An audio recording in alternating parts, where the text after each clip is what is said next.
아니 분명히 마음속에는 찝찝함이 있는 분들도 있었을 거 아니에요. 근데 왜 그렇게 한 가지 뜻을 보이는 것처럼 해야 할까? 그런 분위기는 왜 나오는 건가요? 결국 정치인들은 결과를 보고 경험해서 얘기하거든요.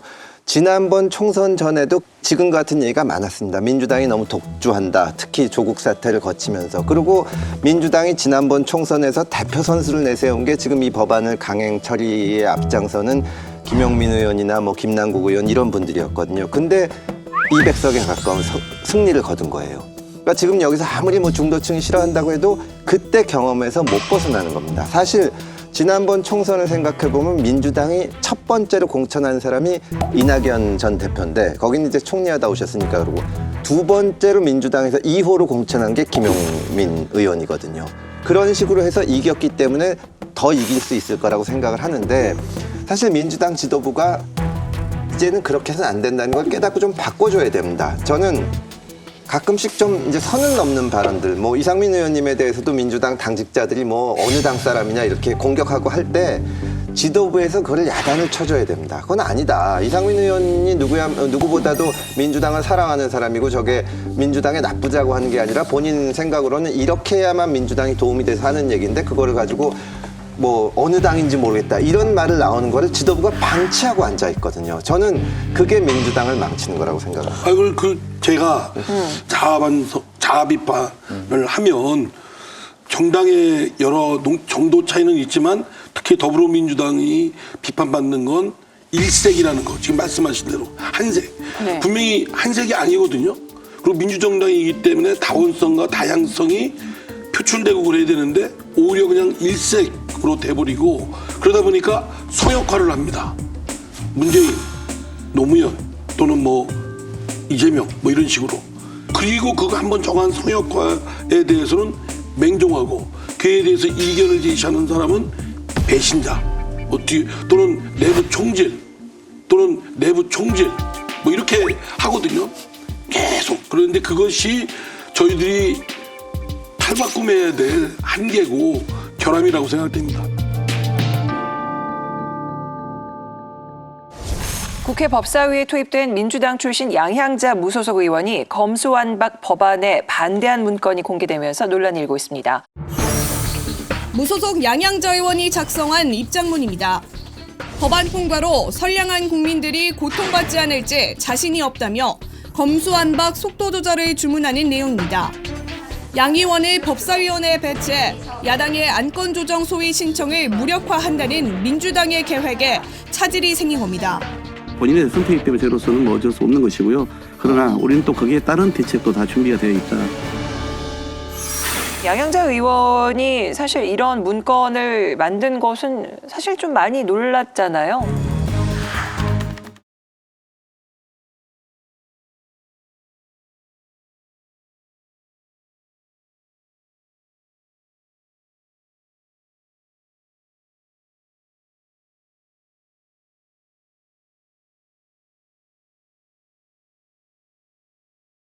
꽤 저희가 보기에는 용감한. 이게 논란. 근데 이제 이게 외부에 공표한 건 아니고 네네. 본인 내부적으로 이제 작성한 문건으로 추측이 되는 것 같습니다. 양 의원은 소위 이제 고졸신화 이렇게 알려진 분이시죠. 광주여고를 마치고 삼성 반도체 연구소에 들어가서 처음에 커피 나르고 회계 이런 거 했었다라고 합니다. 그러나 삼성 내에서 일본어도 뭐 배우고 이것을 통해서 일본에서 가지고 온 기계 이런 부분에 대해서 굉장히 높은 이해력을 보이면서 결국 사내대학에 또 들어가게 되고 사내대학에서도 아주 우수하게 졸업을 하면서 두각을 나타내었고 이 때문에 정말 커피 심부름에서부터 상무직으로까지 성공하는 그런 성공 신화를 가지고 있다. 사실 성공 신화를 가진 분들이 그게 공짜로 이루어지는 게 아니잖아요. 정말 각고의 노력을 통해서 이루어지는 것이다. 이분이 또 반도체 설계 관련된 일을 하지 않았습니까? 그런 곳에서 일하신 분들은 얼마나 하나의 그 작업을 하기 위해서 얼마나 많은 실험을 하고 또 하고 또 하고 그 결과 가장 최적의 값이 무엇인가 이것을 찾아내는데 굉장히 익숙해져 있을 거예요. 그런데 국가의 대규모의 엄청나게 많은 사람들이 관여되는 이 시스템을 그냥 찾기로 글자 몇 개 바꾼 것으로 가자. 이것이 어떻게 가능할까? 아마 이 모든 시스템에 대해서 굉장한 회의감을 느끼지 않을까 하는 생각이 들죠. 저는 그 양양자 의원하고 좀 개인적인 인연이 있는데 제가 국회의원이 될 때 양양자 의원이 떨어졌어요.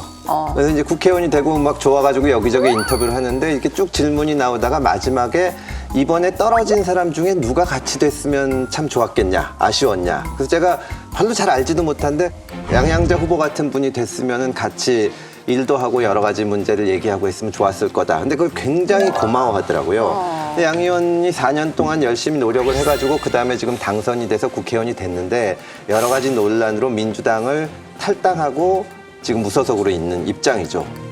그분이 광주에서 국회의원이 됐기 때문에 민주당의 방침에 반대한다는 것은 사실상 정치 생명을 걸고 하는 겁니다. 근데 저도 이제 이런 상황에 놓이면 온갖 생각이 다 들어요, 진짜. 내가 여기서 삐끗하게 굴었다가는 더 이상 국회의원 못한다. 또 민주당에서 무소속 양양자 의원을 아무 전문성하고는 상관이 없는 법사위에다 집어넣은 거는 우리가 시키는 대로 투표해라.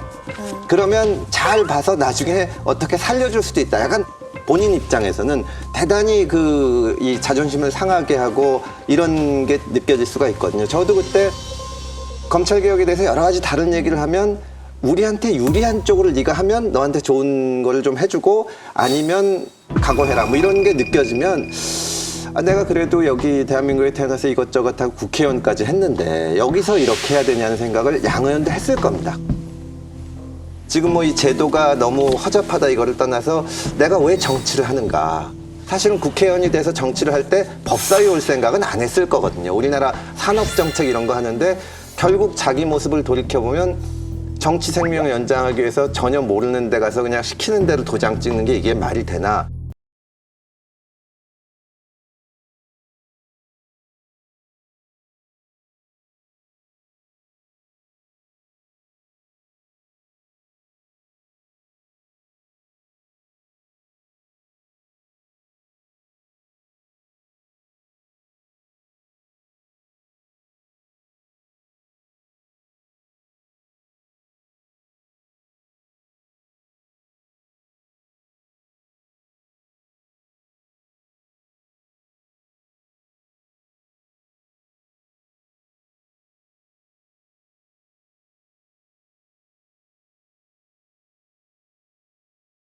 저는 굉장히 많은 갈등을 하다가 이런 거를 쓰게 됐을 거라고 생각을 하고 어쨌든 이 문제에 대해서 응원한다는 말씀을 드립니다. 사실 미국 같은 경우에는요, 우리와 같은 대통령제이지만 당론 투표 이런 게 아예 존재하지 않습니다. 물론 원내 회의는 있어요. 다양한 의견들을 주고받고 의사소통도 하고 정보도 소통을 합니다만은 그러나 이 법안에 대해서 무엇을 투표해야 된다 이런 당론 투표라는 게 존재하지 않고요.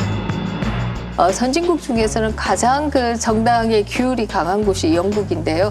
영국조차도 모든 법안에 대해서 강제 당론은 아니고 법안에 따라서 세 줄을 쳐서 이것만은 좀 찬성해달라. 이거 찬성해주지 않으면 내각이 무너진다. 우리는 이 당론에서 벗어나지 못하는 무슨 당론이 마치 무슨 주술과 같은 이런 상황이다라고 하는 게 너무 안타깝고 지금 한국적 정치 현실에서 모든 법안 정책에 대해서 당론이 정해지는 건 아닙니다. 또 모든 사안에 대해서 이견을 불허하는 건 아닙니다. 굉장히 큰 이슈가 되는 그 의제의 경우에 아주 극히 예외적으로 이 당론과 또 자신의 개인 소신이 부딪히는 경우, 뭐 같으면 상관없겠죠. 부딪히는 경우 깊은 고민이 있는 것도 사실입니다. 가장 어떻게 보면은 좀 다양성이 필요한 논란이 되는 법안을 당 지도부가 당론으로 묶는 겁니다. 예전에 우리 아버지께서 농담으로 어머니 아버지하고 이렇게 앉아서 얘기를 하는데 우리 집안의 중요한 문제는 다 엄마가 결정한다. 근데 뭐가 중요한 문제인지는 내가 결정한다. 이렇게 말씀하신 거예요. 법을 넘어가신 분이시죠. 지금 이게 이거야말로 진짜 좀 다양성이 필요한 그러니까 법안이 역설적으로 아닌가. 네. 당론으로 묶는 거는 그만큼 뭐가 문제가 있다는 거예요.